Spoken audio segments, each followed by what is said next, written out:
In this video, let's talk about how to manage your Instagram storage.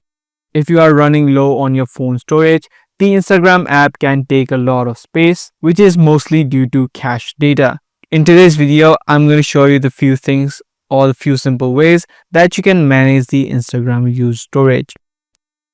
The main issue is the cache data. These are the saved images, videos, or other temporary files that are automatically saved on your phone so that they load up faster. So by clearing up the cache data, you can clear out a lot of storage on your phone. If you're using an Android device, you can just tap and hold the app and head over to app info or this eye icon. If you're not using an Android and using an iPhone, you need to head over to the iPhone storage and then offload your application.